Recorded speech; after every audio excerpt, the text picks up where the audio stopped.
ઘરેથી નક્કી કરીને કશું આવ્યા હોઈએ અને બોલવાનું પાછું બીજું જ કંઈક નીકળી જાય. એટલે આવું થતું હોય છે ઘણી વખત. અને સરસ્વતી બહુ અમારી નજીક છે એટલે એનો આભારી છે કે અમને એ શબ્દો પાછા મળી જાય છે અને આપની સમક્ષ મૂકવાનો અમને એક મોકો મળી જાય છે.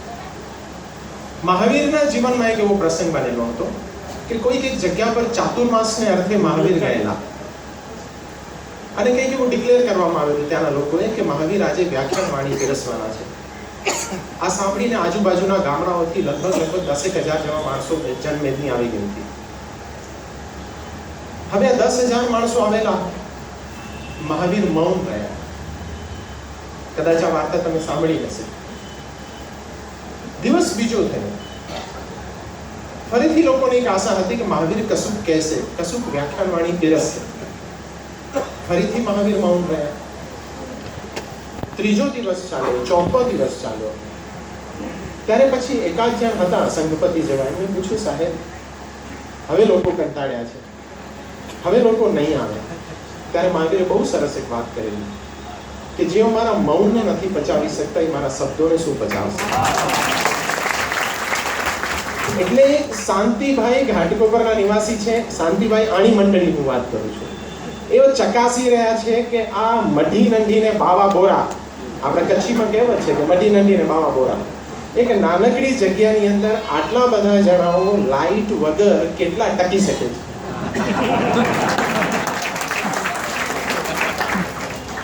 તો આપ ટકી ગયા છો એટલે ચાંસીભાઈને પણ જોશ આવી ગયું છે કે વિજય નિશ્ચિત છે. તેમ છતાં વિમલાબેન સાહિત્યકાર નથી પણ સોલિસિટર છે અને સોલિસિટર પછી જે વક્તા આવે ને એ કન્ફર્મેશન માંગે. એટલે એમની ચાંસીભાઈ કન્ફર્મેશન માંગી છે કે ભાઈ ઓ હું વાળા નહીં, તમે ધ્રાંગધ્રા કે ક્યાં જવાના હતા, કર્ણાટક જશો નહીં, ટકી રહેજો. કારણ કે આ અને સ્ટેજ પર બેસવું એ કોઈ નાની સૂની વાત નથી સાહેબ. હું દરેક સભામાં જાઉં છું એટલે મને આયોજકો અથવા તો એમને કહે છે કે સ્ટેજ પર બેસો, સ્ટેજ પર બેસો. એટલે હું પહેલાં જોઈ લઉં છું મારે ચોક્કસ સ્ટેજ પર જગ્યા બાકી ક્યાં છે. એટલે હું જો મને બેસવાનું મળે તો લગભગ આ જે પેનલ ટીમ છે એની પાછળ બેસવા મળે. એટલે પાછળ બેસીને શું મારે એમની પીઠો જોવી?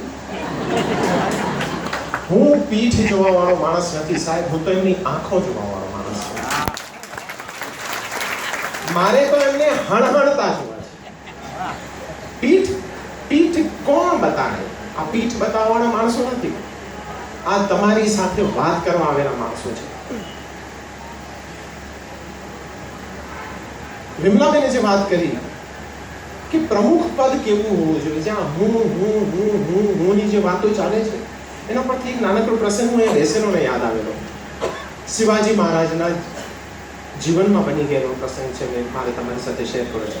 હું આ બધા દ્રષ્ટાંતો એટલા માટે કહી રહ્યો છું કે વાર્તાના સ્વરૂપમાં તમારી ગરમી થોડી છે ને વિસરાઈ જાય અને મારો કામ પણ થઈ જાય આસાનીથી.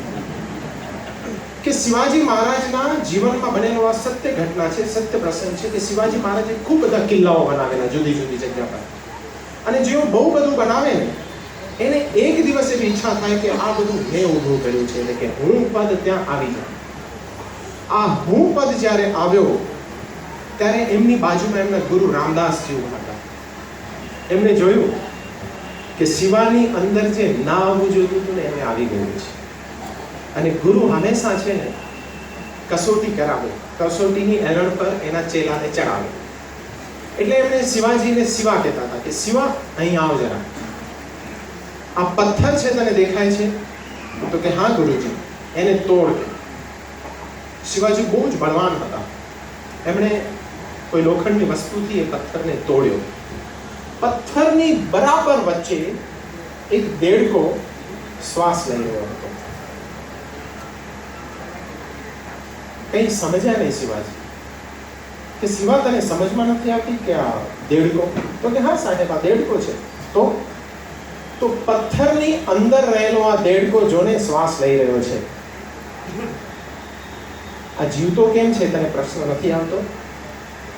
તો કે નહીં સાહેબ, કારણ કે એને હવા આપવા વાળો તું ઉપર છે. તું તારી છાતીમાં કઈ હવા ભરીને ફરી રહ્યો છે કે આ મેં કર્યું, મેં કર્યું, મેં કર્યું?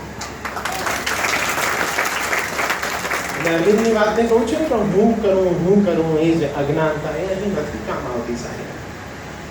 ખૂબ બધો સમય નહીં લઉં, તમે ખૂબ અત્યારે મૂંઝાયેલા છો, પરંતુ હું ચોક્કસ અહીં એક વ્યક્તિને ખૂબ સારી રીતે જાણું છું. એ છે સુરેશ કાંકરિયાડા. સુસજ્જન વ્યક્તિ. હું એમને બહુ કરીબથી જાણું છું, કારણ કે અમારા સુરતમાં વાડીલાલભાઈ રતનસિંહ સાવલા અને એમના એ ફૂઈના દીકરા છે. એમને જાણું છું. નમ્ર વ્યક્તિત્વ, સજ્જન વ્યક્તિત્વ, કર્મઠ વ્યક્તિત્વ. એમની કામગીરી મનફરાની અંદર મેં જોઈ છે. તો એક બિંદુ પર છેડા છે અને એક બિંદુ પર ગड्ढा છે. આ બે બિંદુની વચ્ચે જે કંઈ પણ પરિસર છે આપણે બધા જ છીએ. હવે નક્કી કરવાનું છે કે આ બે બિંદુમાં આપણે કઈ તરફ સિંધુ બનીને ઉમટવું છે. આપ સર્વે ઉમટી પડજો 28 તારીખના અને આ ઉગતા સૂર્યને બહુ જ નજીકથી નિહાળજો.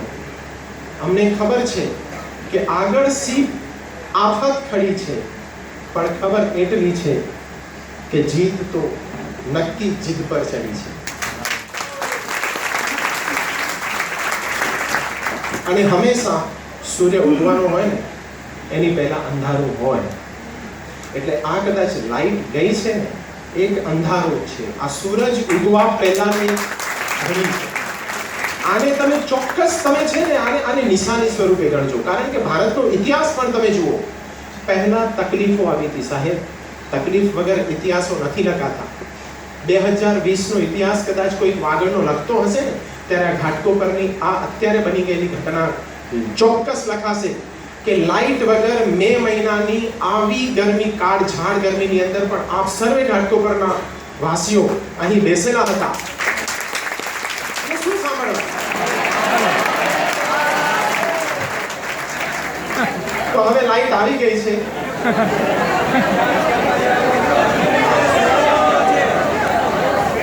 પણ હું ચોક્કસ એમ કહીશ કે હવે નાવ સોંપી હવાને હવાલે, હવાની હો મરજી તો એને સંભાળે.